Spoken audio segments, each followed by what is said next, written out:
Yes. Okay. Welcome, everybody. Welcome to the second webinar about hybrid steel. I can say welcome back for those who've seen the first one. And my name is Patrik Öhlund. I'm head of Ovacos R&D. And we are having this series of 3 different webinars on hybrid steel. So today we were going to present about strength, especially about elevated temperatures. We are going to also talk about toughness of hybrid steel and also moving over to fatigue. There will also, I know, be some examples of potential simplifications that can be made by using hybrid steel.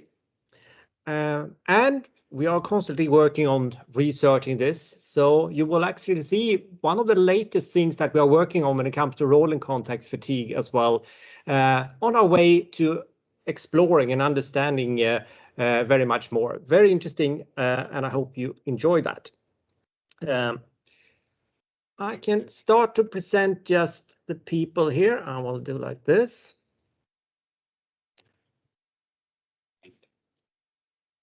So this is the content of today's webinar, and the presenters will be Petra, Tanya, and Steve. And Steve is in Cambridge, so we are really squeezing all the techniques, hope that everything works, but I think it will. We will start with the strength of steel, or hybrid steel in different variants, and then move over to fatigue of hybrid steel, both structural fatigue and rolling contact fatigue. And after that, we'll end with questions. So please, you can post your questions all in the chat, and we'll pick them up. Or you can just wait and you can raise your hand in the chat, and we will direct the word, and you can ask the questions after. So we have a special question session. So please mute your microphones, otherwise we will could get some noise here. And then let's start. So I will start by heading over to Petra, who will present strength of hybrid steel.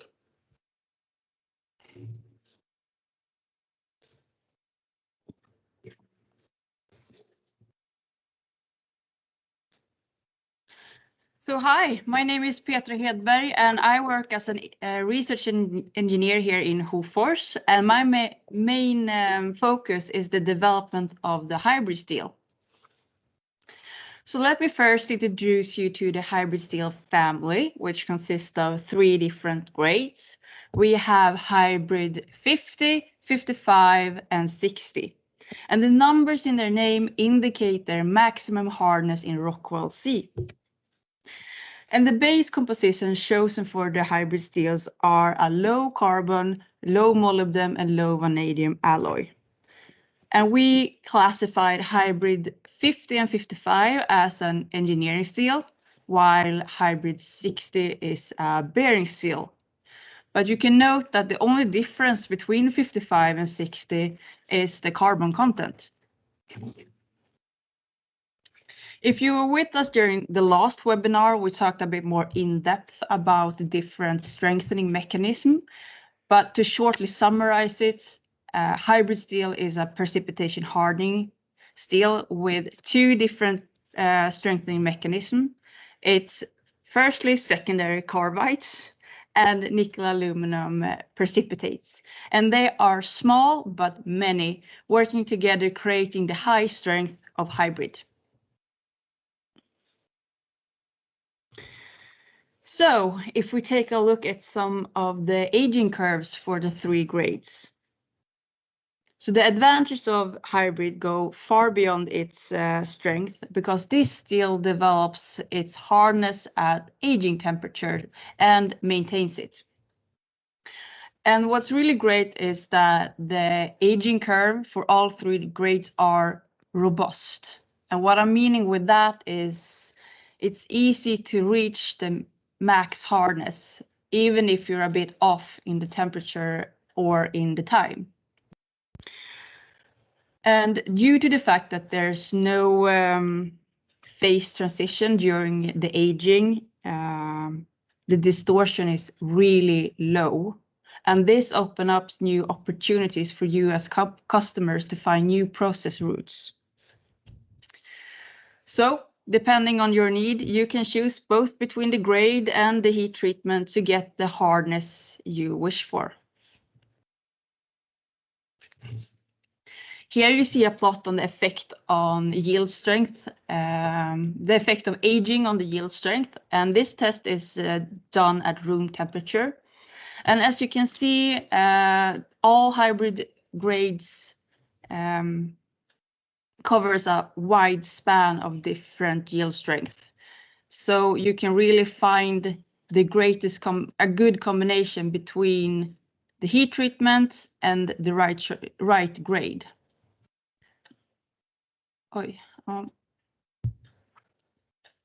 Here we have some more tensile test data, but this test is done at elevated temperatures. And we compared the hybrid 55 and 60 to a bearing steel and a normal tool steel.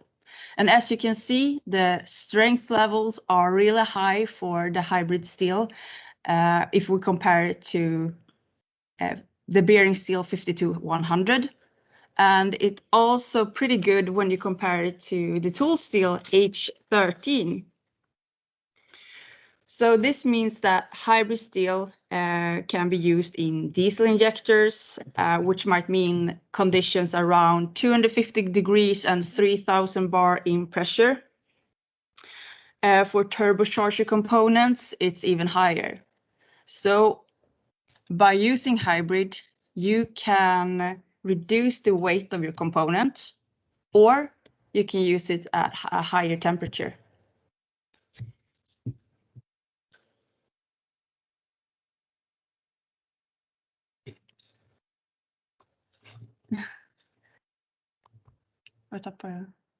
So here you see the effect of aging on the fracture toughness. So from the left to the right, we have three different conditions for all three grades. We have the as rolled, half aged, and max aged. So if you're looking for a specific fracture toughness, let's play with the thought that you need something around 58. Then you can choose between hybrid 55 in the half age condition or use hybrid 60 in the as rolled condition. If you're, on the other hand, is interested in a steel with a specific hardness, you have it's a criteria. Let's say you need 50 Rockall C, then you can play around with the fracture toughness by choosing between hybrid 50 in the maximum, in the max hardened condition, or hybrid 50 in the half age condition. Here we have some more fracture toughness data, but we plotted it against some competitive materials, just for you to get a view on where we are on the scale.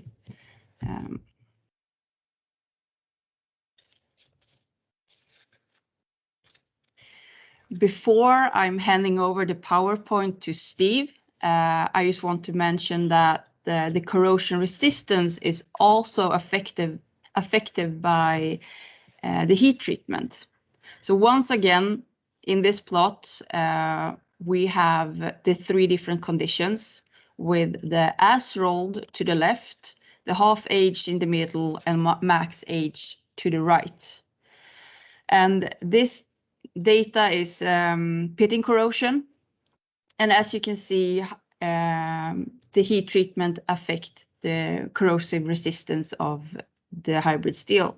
So if you're in need of a steel with a specific hardness, you can once again make a smart decision and perhaps use hybrid 60 instead of hybrid 55 if your component is in a corrosive environment.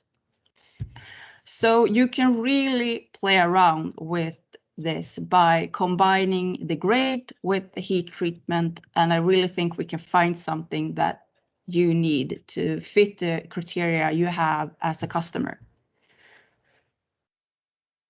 So I'm handing over the PowerPoint to Steve in England.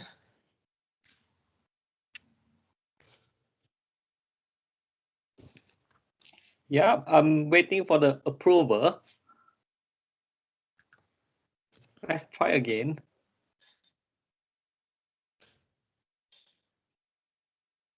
Yeah, good afternoon, everyone. Yeah, my name is Steve Uy, and I'm based in Cambridge, England. I will talk a little bit about surface nitriding. And we know that surface nitriding is a very popular method to improve or the hardness of to increase the hardness of the component and then prolong the life of the component when it's in mechanical form. So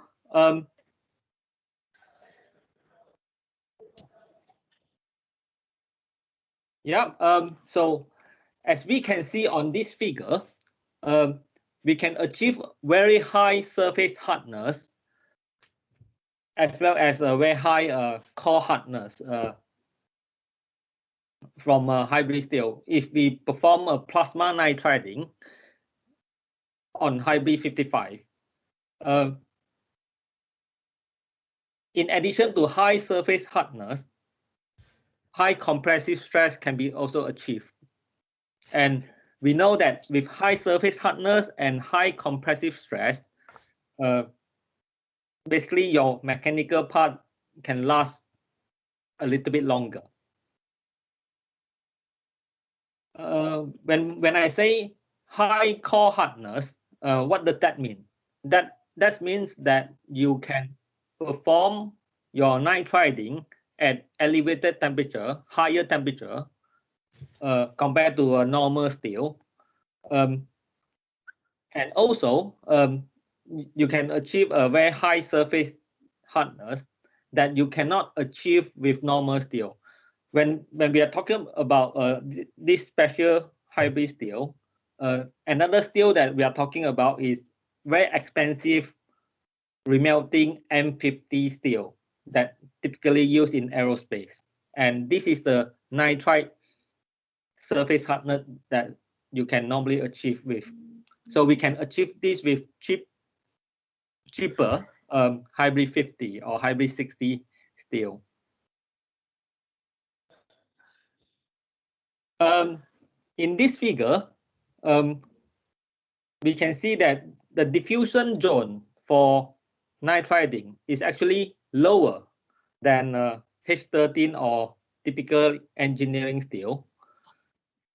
This is because high alloying element is added in the steel. Hybrid steel got 5% of chromium and 2% of aluminum. And this slows down the diffusivity of nitrogen. But this is not the disadvantage. This is actually this is not a disadvantage because you can perform the nitriding treatment at higher temperature if you want to achieve a thicker diffusion zone.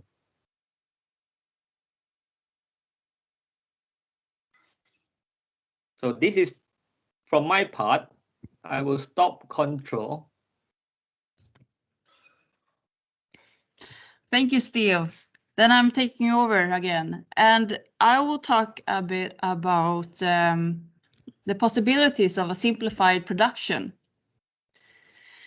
Usually, when producing a component of a high-strength steel, the route is you start with forging, then you soft anneal it before doing the rough machining. Then you quench and temper it up to the hardness you need. And as a final step, you can do hard machining to get the exact geometry. But we propose a new route with hybrid 50. So by going directly into the hard machining step after forging, and then by aging it up to the the hardness you need, we can remove many different process steps and simplify your production. So this is something to really consider, as it saves a lot of time and makes the production much easier. It's pretty amazing if we can go directly into hard machining directly after forging. So I'm heading over the PowerPoint to Tanya, which will be talk about the fatigue of hybrid steel. Oh, you. No, it's me. Oh, I was so focused there to hand it over to Tanya. I'm sorry. So I will talk about the fatigue of hybrid steel. So here you see some rotating bendings results. They are done according to normal test procedure with a curve-shaped specimen. And we did the testing at room temperature and at 250 degrees. So even though not too many samples has been tested for hybrid 50 to 55 and 60, we see a lower fatigue strength at room temperature when we compare it to normal bearing steel. But you can note that hybrid 50, it's a softer steel, so a lower fatigue is expected. But when we take a look at hybrid 55 and 60, we see that the fatigue excels at a higher temperature. At 250 degrees, the fatigue is much higher when comparing to the other bearing steels. So it is at elevated temperatures that this steel truly excels. So if we just take a look at the decrease from room temperature to 250 degrees, we see that the bearing steels differ by 24%, while the hybrid steel are more stable and the difference is much smaller, 7 to 9%. So it's a much more stable steel, and of course, if I just want to comment, by reducing the inclusion size distribution for the hybrid steel, we will of course increase the fatigue strengths at room temperature, since all failures are inclusion initiated. So we see room for improvements because we're still learning. This is a new steel for us. And for each heat we produced, we have seen better results in the cleanliness. So in the future, the cleanliness will improve and also the fatigue. So now I'm handing it over to Tanya, who will talk about the rolling contact fatigue. Okay, good afternoon, everyone. I am Tanya Loaiza. I am PhD student. My project is in collaboration with KTH and also with OVACO. Then I will start, as Petra mentioned before, hybrid has different classes, and today we are going to focus in hybrid 60 and a specific application that is for bearing components. Right, bearings are components that are used to facilitate motion, to reduce friction, and also to reduce wear. However, the main failures of bearings components is rolling contact fatigue. Rolling contact fatigue is a failure that is driven by subsurface crack propagation, and then in a small part of the material will be stressed, and then it will be affect the microstructural. And this microstructural alteration will lead to a final failure in our material. Then in my project, we are working we are going to work with two materials. We are working with two materials. The current material is 52-100, is the normal 100 chromium 6. It's a high strength martensitic steel. And this steel, when it's subject to rolling contact fatigue, it presents certain microstructural changes, as I will mention later. Now we have the new material. In this case, we are going to work with hybrid 60, and we truly believe that it has a potential for bearing application. As Petra mentioned before, hybrid 60, or the hybrid steel, is a steel that combines two hardening mechanisms. One is secondary carbides and the other is intermetallic nickel precipitates.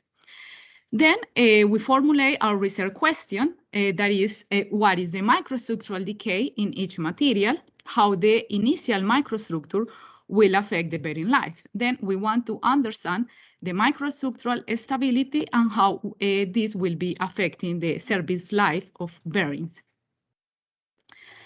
Right now, I will present some results. I will start with 50-100.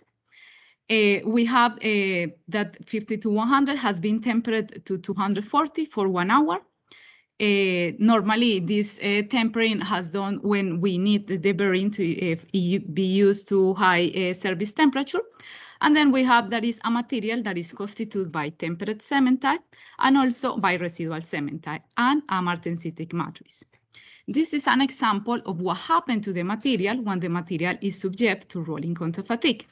First, we have the residual cementite start to dissolve, and also all of these tempered cementite start to get aligned in the direction of maximum shear stress.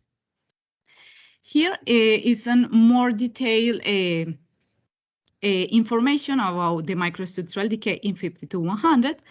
Here we can see that we take a small sample. This is we take in the rolling direction. And then we, as I mentioned before, rolling counter fatigue is a failure that is mainly in the subsurface. And then we want to analyze this part over here, right? Where we have the maximum shear stresses. Then one of the microstructural decay that we can observe in 50-100 is that we have carbide breakup. Also, we have an elongation of the carbides. And also, we have the formation of something that is called Y-etching bands. Here we have different formation of bands that are normally forming in the maximum shear stresses. And then this formation of bands is related with the introduction of dislocation and how the dislocation rearrange and interact with the cementite, right? When we have this rolling counter fatigue, we introduce certain number of cycling that lead to plastic flow in the material, and this one will lead to a change in the initial microstructure. Then we can observe that in the band, we have this lenticular carbide that after a certain number of cycles, all of the carbides that had been dissolved, they reprecipitate as lenticular carbides. And then later, this will be as a weak point that it will start chronic initiation in our material. Here, we can observe this band more clearly. We observe that all of the carbides that are this tempered cementite has been completely dissolved in this area. Now, I want to show some EBSD, electron beam scattering diffraction, that are useful when we want to analyze the crystallography in the material to see if has been any texture formation in the material. Then here we can see the bands because we select the area where we have our maximum shear stress. And then we can observe that these bands here have certain orientation in the one direction. And also we found that this material present a texture development in the gamma fiber that is normally found in the cold rolling of BCC iron. As I mentioned, we have these bands, but also we have another characteristic of the decay in the material. This is the martensitic virgin material where we have martensitic slats. And we can observe that all of these martensitic slats has been changed to a nanoferritic structure. These grains are between 60 and 300 nanometers, and as I mentioned before, is a product of dislocation rearrangements and also dissolution of carbides. Now, I will talk a little about some results that we have performed in Hybrid 60. Here, this is the virgin material. We have secondary carbides. We also have a tempered martensite. We can observe some secondary carbides. And also we have nickel aluminum intermetallic precipitates that are 10 nanometers, are really small. Then we cannot see in these scanning electron microscope pictures. And also we have some number of undissolved precipitates that are also between 100 and 200 nanometers. Then if we look at the material that it has been cycling 10 power 8 at 2.8 gigapascal, we can observe that the material doesn't present any dissolution of the carbides or doesn't present any elongation. It is not, we cannot see any microstructural decay as evident as 50 to 100. This picture has been taken in the region of maximum stress, that is 100 microns. As I mentioned before, we want to study the texture in 100 chromium 6, and then for this reason, we evaluate if there is any texture formation in hybrid steel. And this is the virgin material, and this is the material that have been cycling, and so far we didn't find any texture formation in hybrid 60. This is a more clear picture. We have a scanning between 0 and 19 microns. And as I mentioned before, in 100 chromium 60, all of these martensite transfer to nanoferrited grains. But in the case of hybrid, we don't see any change in the initial microstructure. Then, as finally, we came that the precipitates stability in the material is really important. Here we plot the formation of enthalpy versus temperature for different carbides. This one over here are for the alloy carbides in hybrid 60, and this one is for cementite. This tells us that when we have a low formation of enthalpy, we are going to have a high thermodynamic stability in the case of the alloy carbides. If we take this one that have a high formation of enthalpy, we are going to have less thermodynamic stability, and this one will be translated to having dissolution of temperance cementite and also formation of white etching bands, lenticular carbides, that will finally lead to a failure in the material. Then there has been other researches that have shown that when we have alloy carbides, they are hardly influenced by the variation of dislocation. We are going to have high thermodynamical stability compared with cementite, and this is a really important factor to study how we can delay the microstructural decay in the invariance components. This project is still in research, and we need to perform more analysis to see if it's only microstructural stability or if there is other factors that have influence in these rolling counterfatigue properties. And thank you so much for listening. Okay, thank you, Steve, Petra, and Tanya for the presentation. We heard about a lot of different things, very much in depth and also a bit more general, and I hope you enjoyed that. It's time for questions, and I would ask Anna, who is looking there, if you have any questions Yes, that you can see. Do. We do. We have a first question is from Balakrishna. It says, for hybrid steel, an investigation carried at low temperature?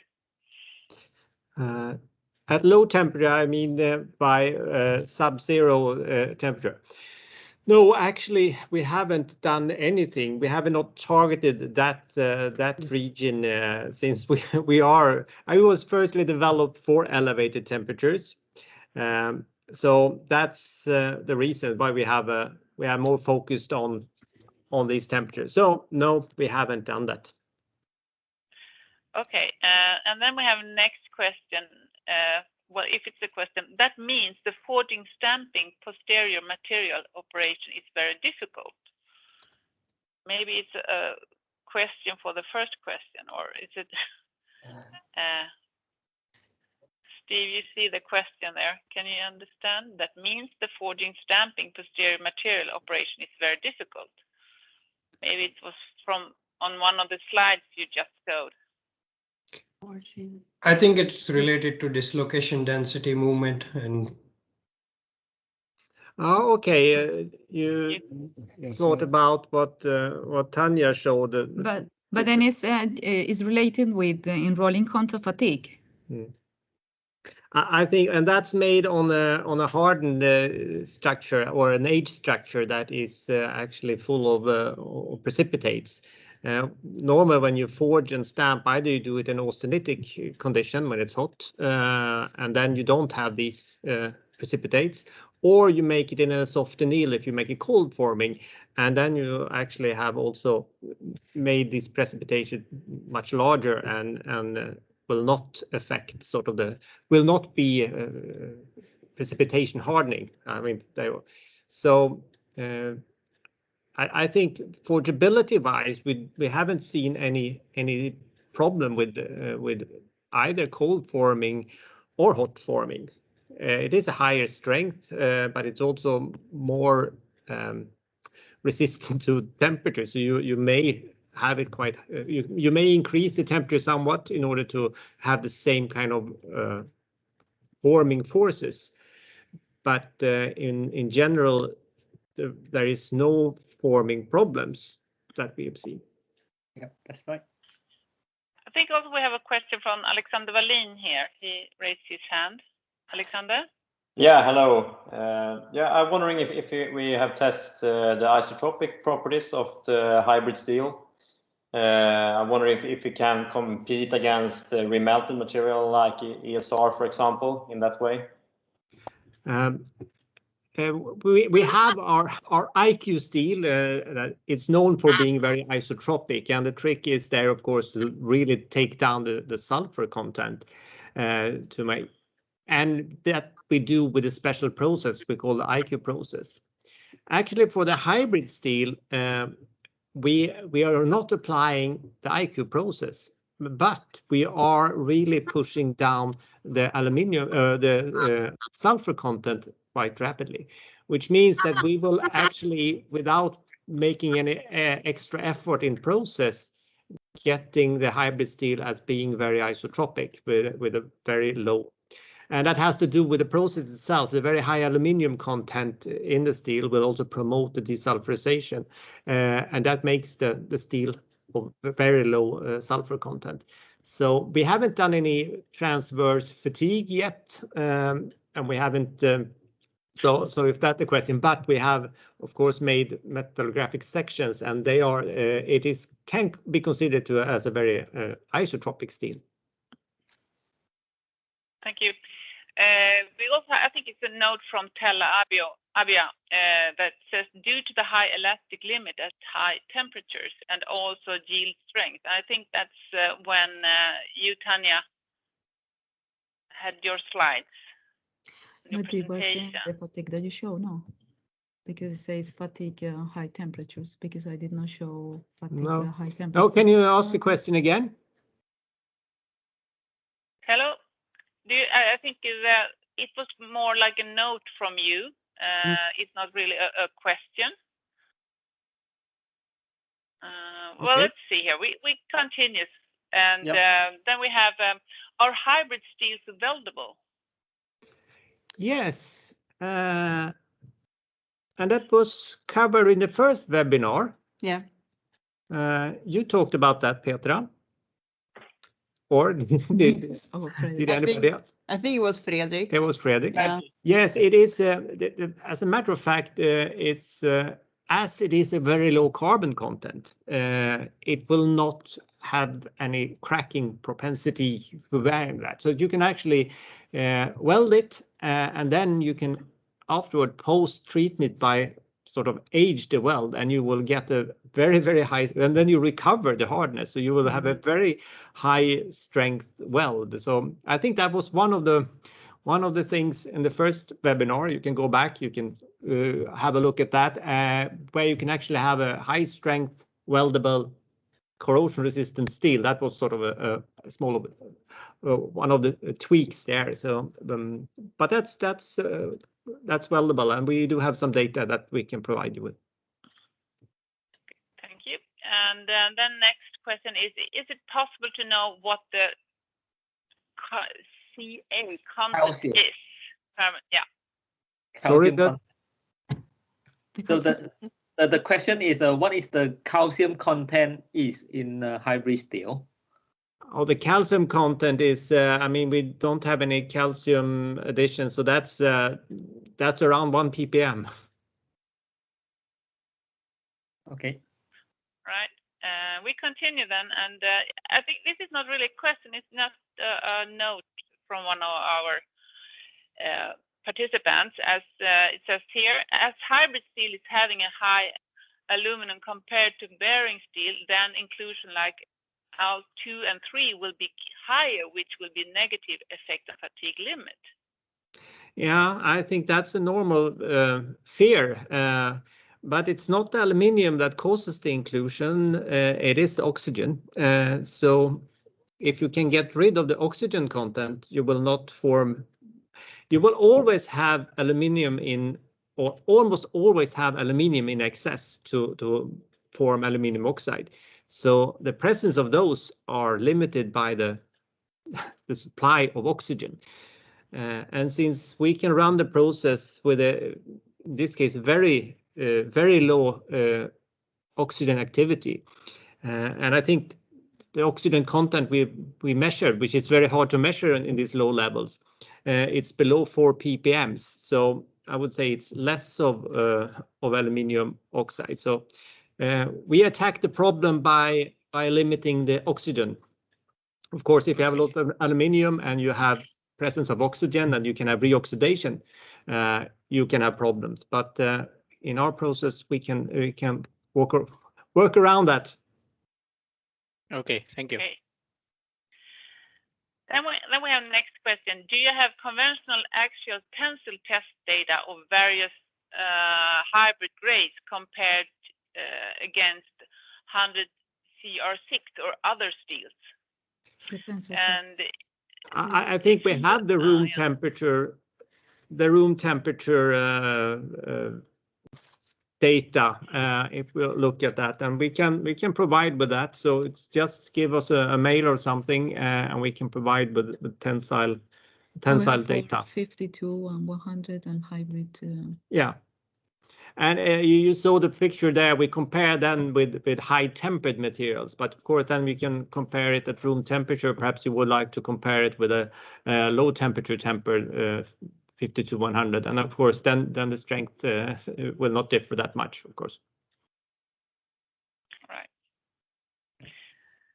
No more questions in the chat. Do we have one or two who would like to raise their hand, have a question? The meeting.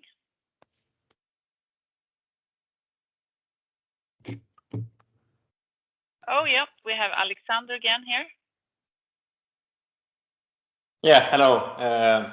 Yeah, I'm wondering cost-wise, if we look at, I know we will sell this with values to the customer, but do you have a feeling for what is the cost per kilo to manufacture hybrid steel, so we know where we can be and where we can compete against which material? Yeah, I mean we have a sort of a ballpark figure on that. Since it is more time consuming, so we have to pay for the extra time when we melt it in the electric arc furnace. It will have a higher base price than our other grades, but we calculate around a base price about 2.5 euros a kilo. That's rough, and then of course you have the alloying surcharge that comes on top of that.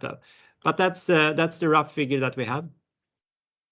Yeah, good. Thank you. But it depends, of course, then on execution. I mean, if it's a bright bar, if it's a rolled ring, or anything that can influence. But we take just a base price on the hot rolled bar product. It's something like 2.5 euros a kilo, plus scrap and alloy. Yeah, good. Thank you. And have we forged hybrid steel by ourselves in Hofors, for example? Have we tried that? Forged? Yeah. Yes, yeah, we have forged hybrid steel. We have made ring rolling in hybrid steel as well. So it's no problem to form a hot form in that. Okay, good. Thank you for that. Okay, and we have another question here. What's the H2 content? What's the hydrogen content? Hydrogen. The hydrogen content. I mean, we measure the hydrogen with Hydris equipment in the steel mill, and it's well below 1 ppm. It's really hard to measure. But if you come back to the third webinar in August, we will talk everything about hydrogen in that steel, and we will also cover the actual hydrogen content to start with, but it's very low. I don't have the exact figure. I know it's below 1 ppm. I think it's below 0.5 ppm even. Hard to measure in that step. So that's really a cliffhanger. As a cliffhanger. Thanks for that question. Yeah, can I just add, when we do a tempering or aging, we actually dissolve out all the hydrogen content in the steel anyway. So we have basically a very small amount of hydrogen left in the steel after aging. Yeah, that's a good comment, Steve. Great. I think that's what we have then. Should we wait maybe a few seconds, half minutes, see if we can get more questions? I think we'll wrap it up for this time. And we will. Yeah, okay. Yeah, here we go. Let's wrap it up then. When we have a small summary. I made these pieces of puzzle, and now we have put some additional pieces in the puzzle. And as I said last webinar as well, I mean, this is a steel with very many sides, which made it a bit difficult to talk about sometimes, because it's easy to get focused on one thing, but it's also a way of that you can pick the pieces that you are interested or that are relevant for your application, and sort of build that around that. I mean, last webinar we talked about high strength in general with corrosion and weldability, and now we touched upon distortion. We talked about nitriding, and coating is a bit the same, that it's very resistant toward high temperature coatings, for instance, and a temperature resistant, and how it's hardening by aging. So we now started to get our part of the puzzle that we put there together. And as I said, we will also end then with a hydrogen resistance. That will be the third webinar as well. So what we will end with is really thanking you very much for participating and for asking questions. And also, if you have more questions, please just contact us through our mail. You will probably you will get some feedback after this as well, with some links and so on, and you can just give us a mail if you have some more questions or ask something. So thank you for participating on this, and we welcome you back as well. We know we have in June now, 9th of June, we have a very interesting webinar. It's about sustainability, very important. And we talked then about the cradle to gate, which we think is really important, that you look at it from really the cradle to gate and not the gate to gate thinking, that you really incorporate all the things that the material that you buy have experienced from its birth. So that's the 9th of June. We'd love to see you there then. And also we will have the last webinar in the series of hybrid steel, the last of August, after the summer. Then you are, of course, also very welcome to participate on that. So with that said, we just will thank you and wish you a good continuing week.